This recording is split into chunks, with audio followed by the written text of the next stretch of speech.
Everybody. Hey, it's Dona Rutowicz and Melissa Buffington coming to you in the virtual room here. So excited to see you guys here for our Facebook Live event. And Melissa and I came together with this idea of having this discussion about thinking bigger and quantum physics and quantum leaps. And these are the discussions that we are having. And we thought, why not have them with you, right?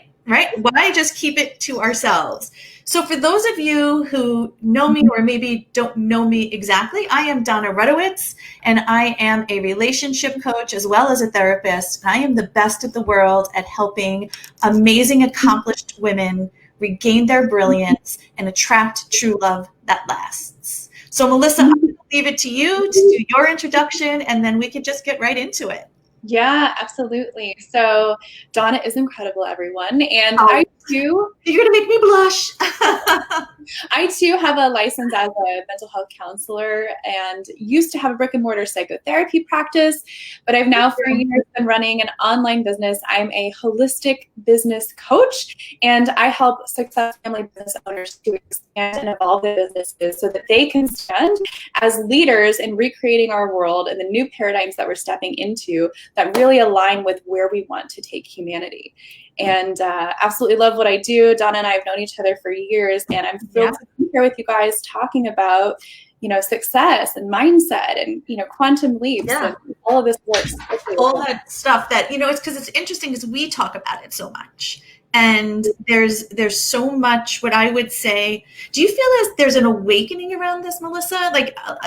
So let's just start there. So everyone who doesn't know me and Melissa, we can tend to go down the rabbit hole pretty fast. And what is interesting is that there's definitely a global awakening happening on this. And I'm sure we've all seen a little bit of trends in people talking about, meditation or mindset, and all kinds of different more spiritual practices or, crystals or sage. And, some of this stuff is becoming more part of our pop culture, which is really, I think, a reflection of the deeper spiritual awakening. We're coming to remember ourselves as more than just our physical bodies and our brains, but as really, complex, powerful beings who are here with specific purposes. And it's interesting, Dona, like you said, this is what we talk about as entrepreneurs, and we're not the only ones talking this way.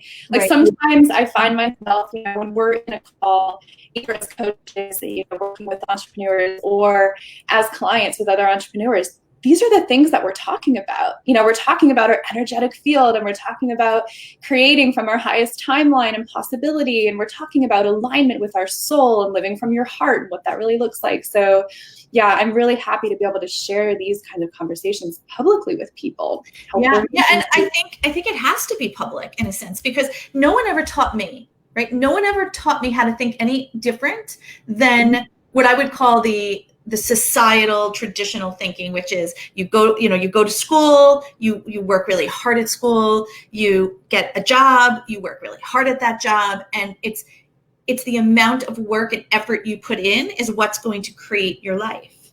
And now I'm not saying that there's not some truth to that, because you can't just sit on your bed and wish to have this wonderful, life or wish to have things just magically appear to you. There is what I also often say that God will call collect, that he will have us do things. We actually have to take action.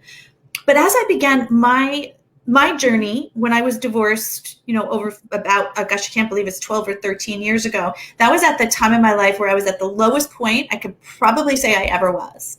And it wasn't because I didn't have the skills. I had a great job. I was doing well. I think I was, intelligent. I had good friends and good family, but my whole world of what I thought was the world came crashing down. Yeah. Right. And it became an opportunity. Well, at first it was not an opportunity for me. At first it was like the worst thing. It was a disaster. I didn't want it. I just couldn't get out of my own way.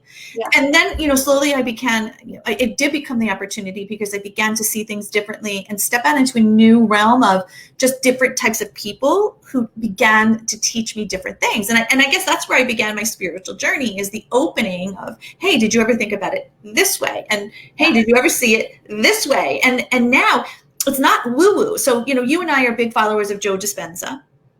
right? We talk about him a lot. I do his meditations daily. And for those of you who don't follow Dr. Joe, you have to follow Dr. Joe. He is amazing, amazing, amazing, amazing.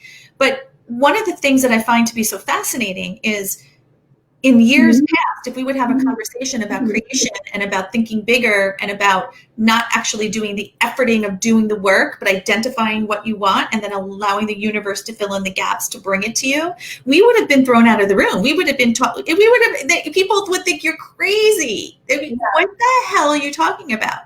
But now the science is catching up. So now the science is actually, there's data to show us that entering into a state of gratitude will physically change the way you show up in the world. Entering into a state of gratitude will emotionally change the way you show up in the world.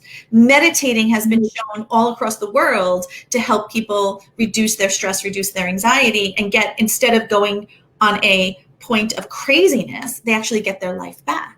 Yeah, and it changes the composition of their brain. There's been imaging studies around this as well. It's fascinating. So you're right. I actually always consider, it's funny, not to offend anyone here, but I always consider science to be kind of a history book, because what I find that it does is it documents and really like solidifies and collects data around things that you already know to be true when you're really living in connection with God and with your soul and living from your heart, because you experience it. You know intuitively you're doing and living in this way. And then it's funny to me, like all these scientists come in and are like, we're going to measure that. And I'm like, cool, measure it, bring measure it.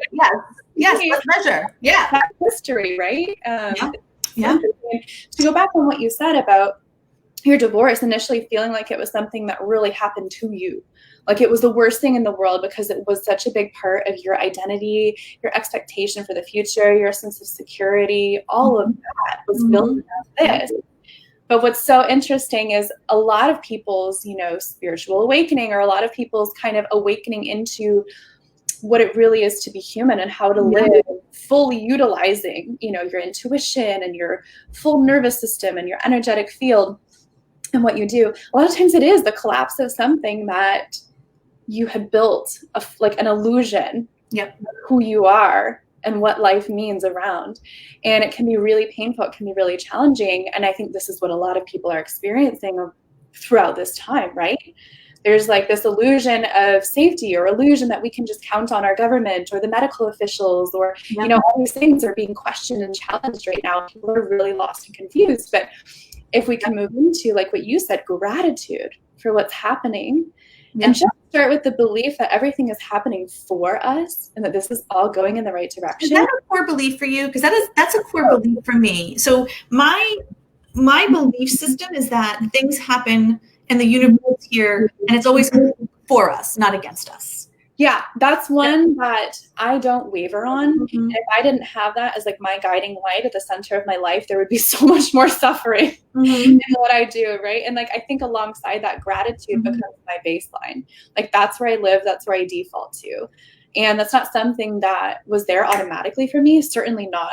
I used to be pretty reactive, and I would get angry, or I would get frustrated, and I would just, that's where my pattern of like work, make things happen would come in.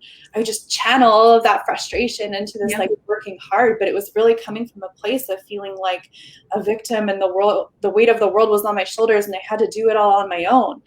But now, well, and those are the belief systems we had, right? And hence the conversation that we're having today is that, and this may be for you, who those of you who are listening today and kind of joining this conversation, is asking yourself, what are the thoughts and the belief systems that I hold? Because that was for me too. I had the belief system that life had to be hard, that good things didn't come to me easily, that money was something that was very, very difficult, and money was something that would come into one's life and leave one's life.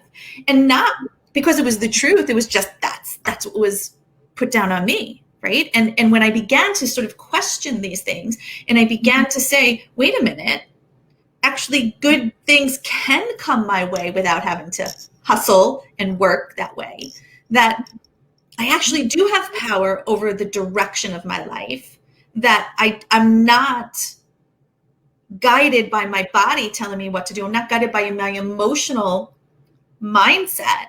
I'm guided by what I choose it to be. And I think for me, that was a huge shift, because no one ever taught me that because we have a thought or a feeling and an emotion, that we don't have to let it go past our internal guide. That if that thought, feeling, or emotion came up, that means that you had to feel it, you had to think it, you had to experience it. Yeah. Until I realized and was taught, you don't have to. The thoughts and the feelings and the emotions are absolutely going to come up. So it's important that we pay it mind and address it, but we don't have to let it go past and internalize it. Yeah. Because it doesn't need to be our anchor anymore. Yeah. Let's talk about anchoring, right? Because I think that's a really important concept for people. I don't know about for you, but for me, because I used to be anchored on the belief system, again, that life was hard, it wasn't easy, no good men are out there, they're all married, or there's difficulty, and maybe even in family businesses, that this will be the way our family business will always run, that there's no other possibility for us, right? These are just the things that may go through someone's mind, because that's what they're anchoring in. And what we know to be true is that if you think it and believe it, it's gonna create for you. So is it possible that we could think and believe and create something different? What do you think? Yeah. And I, one of my favorite things to do around that is first what you talked about, becoming aware of the belief, right? Yeah. So what are those things that you say under your breath when something doesn't go the way you want it to? That's the best key. Right? That under the breath moment, because you don't even realize what you're saying until you become aware of it. That's that underlying subconscious belief system. Yeah. I hear it all the time, my clients, my husband, God, they always do this. God, people are so difficult, or God, it has to be, such a challenge. Like, what are those little things? Those are the beliefs. So having that awareness, right? And then definitely you can change those thoughts and beliefs. But sometimes what I find is if I try to just make a new belief, or I try to just say, no, that's not what I want to believe, let me change it. It's hard. But if I start kind of softening it and go, I'm going to begin to consider the possibility that this could be different. And I'm going to begin to consider that this could be a little bit easier than it has been. And just soften that belief and move it in the direction that you want to. Have that playful, curious kind of attitude. That helps me to shift. Because sometimes if I just try to attack a belief, or I go, oh, I don't want to believe in hard work, here I go again believing that. Well, I'm really still coming from that same place of just criticizing myself and pushing myself. And don't you feel like it goes into the circle? Because I know if I enter that circle, I feel the belief, and then I don't want to feel the belief, and then I start getting mad at myself because I'm feeling the belief. Then I start criticizing myself, and then before you know it, that's it. And all of that comes from you're staying in this is an Einstein quote that I see people saying all the time. I don't know that people fully understand it, but you can't solve a problem from the same state of consciousness from which it was created. So if we look at the emotional state of a belief, like it has to be so hard for me to have what I want, and then you come from that place and try to create a new belief, then you're just criticizing yourself for the belief and you're stuck there. Yep. So to me, the secret out of that, and this is the way to one of the ways to quantum leap as well, is to introduce an emotion that raises your vibration. So gratitude, curiosity, playfulness, some of these states and emotions is make that little portal where you can step out of the loop. Yeah. And you know what's fascinating about that, Melissa? And it's so interesting to me because I'm getting all fired up right now. Yeah. It's fascinating because my creative juice is going, but it's fascinating to me because we honestly, at any given moment, have a choice, even if we feel we don't, right? Or even if we're in what I call the suck. It could be the suckiest moment of your life. But we really do have a choice because it boils down to how are we going to choose to see this? See, before in the past, it was how do I have to see it or how am I seeing it? Because there wasn't another opportunity to see or experiencing it in any other way other than the way it was happening. And now we get to say is this sucks, or I don't know if I necessarily believe this, or I don't want to be in this space, or I don't like what's going on. And how do I want to view this? Can I view this as I'm the victim, as and in my particular case, there's no good guys out there, that my divorce has taken so much from me, even in my career, I'll never get to that level that I want to get, that my heart is just, there's a piece of me in that relationship side, my life is put together, but that relationship side, I know I'll just never, I'm going to give up, right? Because they give up the hope. Or could we say in that moment, is there an opportunity to say, what can I do in this moment? How can I be curious? What muscle is the universe offering me to build right now? That's another core belief that goes right along with it's happening for me. Yes. So happening for me? Like, what's the muscle? Yes. Oh my God. I have a story to share with you. And I hope she's listening, because this is one of my clients. And I've been working with her for a little over maybe a year, maybe even 2 years at this point. She came through my main program, and then she continued on for the mindset work, just to, because as you know, the mindset piece is so very important. Yep. And one of the things that her goal in the program for herself was to heal some emotional baggage that she had been carrying on for the years, as well as attract a soulmate with love that lasts. And they needed to be, a big piece of it was he needed to be spiritual. They needed to be equally yoked. Like, her spirituality is very, very important for her. So I'm going to sum it up. I'm going to try to make the long story short. Over the past year, this was always our core belief was, it's not if you're going to find him, it's when you will. And our core belief was that if your vibrational level of energy right now isn't where it needs to be, we're not going to make that bad or good, wrong or right. We're just going to address it, and we're going to do what we can to raise your vibrational frequency, right? Because it's almost as if you're a little child at the table. It doesn't matter what you do. You're not going to be able to see what's on the table. You need to grow, and then you get to see what's on the table. It's the same thing in our life, that if we're at this level of frequency where we're operating, we're just not going to see what's on the table of the buffet table for us to take. We need to grow in ourselves and our spirit and raise that vibrational level in order to see. So long story short, like, go ahead, and I'll tell you the story after. Yeah, well, a nice little spider just came down to visit me, by the way. A spider? Yes, but I'm saving him. I'm releasing him. Where's the opportunity in this? Capture and release. What? What muscle is the universe trying to help? In the spider. He just wanted to join the conversation. He's ready for his quantum leap. Oh, okay. I was going to say, this is what you just brought up is really the value of a coach, and like part of why we're having this conversation publicly. Yes. Introducing a way of thinking and a frequency or an energy that a lot of people don't get exposed to, because let's face it, a majority of people are feeling like life is happening to them. They feel stuck in their emotions and the experiences that come their way. But when you work with a coach, they introduce that other energy. They help you separate from where you've been and be able to see other possibilities for your way of thinking. And like that, honestly, at the end of the day, I have a lot of skills. I have a lot of different things that I can offer people. Yeah. But you and I know 80 to 90% of everything you create in your life is that mindset.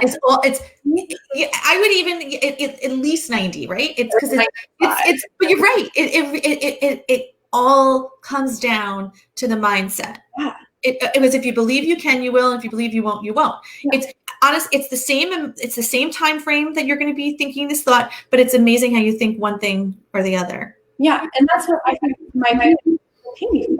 That's what I want to do, is hold that space for me. And it's not only that in coaching, it's not just that you hire a coach, that person holds the mindset and it's over. Yeah. It's continual, because every time you reach a new level, new devils, right? So there's new problems that come up, and there's new issues that need to be thought through. And then that thinking becomes bigger and greater. So it's that evolution. And hence with my client is that, over this past year, she went from meeting men who weren't her particular match, and it was very easy to give in. It was because when you're lonely and there's no one around and it's COVID time and you're meeting someone and people tend to sort of look past their goals a little bit and will give up or will sort of settle, and we kept going because we said, okay, what's great about this and what's not so great about this? What is he bringing to the table that meets your list, and what is he bringing to the table that doesn't meet your list? Yeah. And as we worked through it, and every time she would enter into a new relationship, and these relationships were in a long period of time because she knew immediately when it wasn't right for her, it was okay to end it, which was beautiful and in such a lovely way. But what we would do is we would see, and I saw the evolution of the quality of person she began to attract, and the difference in how she was showing up in the world, and concurrently how that ebbed and flowed. And I just got off the call with her this morning. Now, the last relationship that she was in, and I wouldn't necessarily call it a relationship, I would call it a meeting, right? A date that she was on. There was a lot about this particular gentleman that she liked, but the one thing that he didn't have was the core belief of her faith. And that's a deal breaker for her, right? Like, she could take a lot, but that core belief, and she wanted to kind of let that slide by. And we had conversations about it, right? Because it's easy to let it slide by, but at the end of the day, Is that what is really what your core belief is and what you're looking for? And it wasn't. And she did what she needed to do. She ended that and she put herself out there. But I got the call today that she has met the most amazing man. She's been speaking to him for a while. They've been on like a handful of dates already, 5-hour dates. They can't seem to get enough of each other. They're loving each other. He's equally yoked. He's respectful. He came to the house with flowers for her. She's also taking care of his mom, of her mom. He brought her a flower too. And he's just a lovely, lovely man. He picks her up. He drops her off. Like everything that she wants, like for her, that is very important to her. Yeah. And we had the conversation of how did it feel not to sell out on your dream? Yes. That's the difference. I say all the time, you get in life not what you want, but what you settle for. But what you settle for, or what you create. If you not what you say, right? Like you settle for it, or otherwise you make sure that you're settling up. That's what I like to say. Exactly. Yeah. You get what you settle for. Are you going to settle for this, or are you going to aim for your standard and what you really want in your life? And to me, that was the high five moment, man. To see that, right? When you don't settle, because you know what would have ended up happening if she settled? She would have been miserable. Same thing. Number one, she would have been miserable. It would have been 2 to 3 years only to find out that this relationship sucks. Yeah. And she'd have to go through the whole process again. Yeah.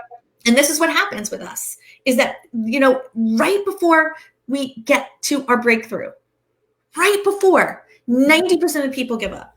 Yeah. That's the difference between people who get what they're aiming for and don't. And I'll tell you what, were you ever in that circle? Because I was that person at a point where I would work, and I would be right there. And my mindset wasn't strong enough at the time to support my new belief system of where I needed to be. And I would backtrace until I learned differently. Now I don't. Now I know where I'm going, and I make sure that I have the tools and the baggage to take along with me to support me along the way. And it's still hard, but I don't know about you, but that was a part of my life that sucked. Going for something to find out it doesn't work, trying it again to find it doesn't work, trying it again. Yeah. Yeah. You mean like trying on different strategies and think it doesn't work? Or deciding you want something in life and then working so hard to get there, getting 95% of the way there, and it not showing up because for whatever reason we define when things need to show up. So we may have it showing, we may say, okay, this is taking too long. This is too hard. Right. And I think that's where, for me, there's that balance between we set a goal, we set an outcome, and that's really important. But if we become so attached only to the goal or the outcome and we're not paying attention to who we're becoming in the process, that's when we start to give up, because it feels like, oh my gosh, I'm never going to quite get there and I might as well just give up. Versus if you're creating that momentum and going, I'm getting there, and look who I've become, look who I've attracted, look how much closer I've gotten to, the types of clients that I want, or the revenue that I want, or all these things that I have in place, and you build that momentum and you celebrate the entire journey, you have that like fortitude, that strength to go through that last 5% of the growth. Yeah. And I think and let's talk about this future pacing, right? Because we identify that we want to achieve a particular goal or reach a particular goal, whatever that is. It could be something to do with business. It could be something to do with personal. It could be something to do with emotion, spiritual. It really doesn't matter. But we decide whatever that piece of the puzzle is. And then we begin to act as if she's already here. That woman is already here, even though we've seen nothing physical to show us, but we are already her. Yeah. Because the whole point of it, to me, like the reason that we have goals or desires that we don't already have is not because we're materialistic or we're selfish or we can never be happy, but it's because it's in that contrast of standing where you are and knowing where you want to be, that you get to become a better version of yourself. And that's why, like, to me, bringing it into the present moment and going, I already have that marriage. I already have that business. You start to embody those qualities. You start to think about it and make those decisions. Yeah. And then that's the whole point of it anyways. You become that person so that you are that vibrational match for what it is you want. And that last part, like we talk about, that last part, the struggle, is you get to stay in the game because you're not, there's no unknown per se, because you already know who you are and you already know who you're building to be. There's no confusion. You have a map. See, I think that's another part, is that sometimes people will just throw up an idea against the wall and then go for it. But there's no map. There's no identity shift. There's no, change in before they go out on the journey. Like someone would never decide, oh, I'm just going to hop on a plane and I'm not going to put the map in the plane. I'm just going to, I think I'm going to go somewhere. No one wants to be a wandering generability. Yeah. And the difference too between like there are people who seek what they want and never quite find it, and they're just seekers, and they're basically just your plane hoppers. They're on a plane here, a plane here, a plane here, a plane here. They don't really know what they want. They're not really committed to that thing. They're not really evolving and changing who they are and learning and growing in the process and experiencing life that's happening for them. So they're never going to find, because they're in seeking mode. But like to me, when you make the decision to hire a coach, or when you make a commitment to your goal and you have somebody there holding that vision, that commitment for you, that's when you become the finder. Now you've got that goal. Yeah, because guess what too? If you never knew, if you don't know how to do it, you need someone to say, okay, here's what you do. here's what we're going to do. Step 1, here's step 2, here's step 3, and you create bigger. Because I know in my experience, not only in my own personal experience being coached, but being a coach for some amazing women, is that they will come to the table and hold the bar here, where I know we could hold the bar here.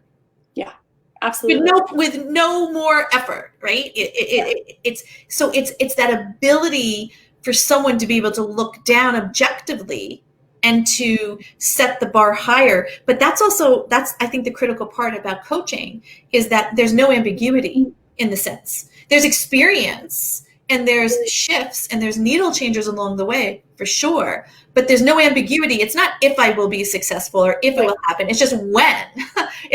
And we look at it along the way. Okay, is this serving or is this not serving me?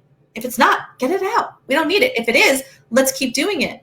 And sort of making those shifts. Yeah, that's kind of like that quantum leap thing too. Because look, we only have, 80, 90 years here on this planet. Yep. We've only got a certain number of years where we're adults, or where we have, the time or the financial means, or the opportunity to do things we want to do. And it's like, okay, if let's say you want to do something on your own, you've never flown a plane before, you can get in a plane and you can figure it out, but you're probably going to spend a month just learning what the controls do, right? Yeah. Versus if you hire somebody who's the captain, walks in, shows you what's going on, you know exactly what that is. You've got it done in 2 hours, what could have taken a month. Like, that's the difference here. So to me, it's like, why wouldn't you maximize what you do with your life, whether you're creating the marriage of your dreams, or you're creating the business of your dreams, or trying to leave that impact in the world? Why wouldn't you maximize that and jump forward by hiring somebody who's going to show you the way and cut those corners and introduce to you that energy and that possibility, raise the bar, think bigger, help you become the person who achieves that, and not just the person who constantly pursuing. Yeah, I mean, I think for me, that question is if I kind of look back on my own experience of entering into coaching, number one, it wasn't something that was ever brought to my attention as an option. I know. Isn't it crazy? It was like, figure it out, and if you don't, oh, well, good luck to you. How's that working? Like, for this, sorry. Keep going. So it wasn't even an option until it was. And that's how simple it is. It honestly is that simple. It's asking for the assistance, and then all of a sudden it's showing up, and then having the guts and the courage to actually step into that and say, yeah, I'm going to show up for it. But number 2 is also my own personal beliefs that kept me at a point of, I don't need the help. I'm smart enough.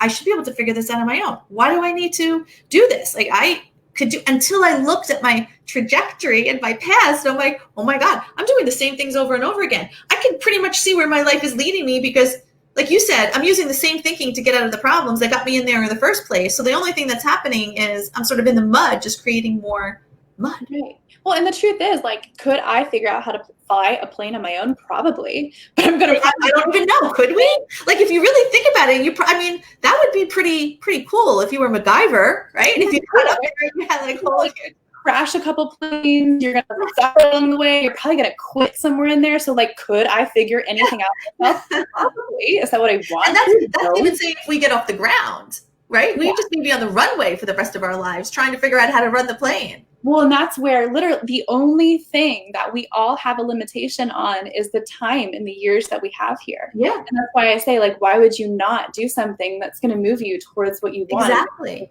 I think it's just allowing yourself to look at yourself and acknowledge the stubbornness. I think, in that, because it was hard for me, is to acknowledge that piece of me that said, it's okay to receive help, and it doesn't mean I had to make it mean something different than I was making it mean, right? So in the past, if I received help, it meant that maybe I wasn't smart enough, or I wasn't good enough, or you name it, there's a list of things that we could say.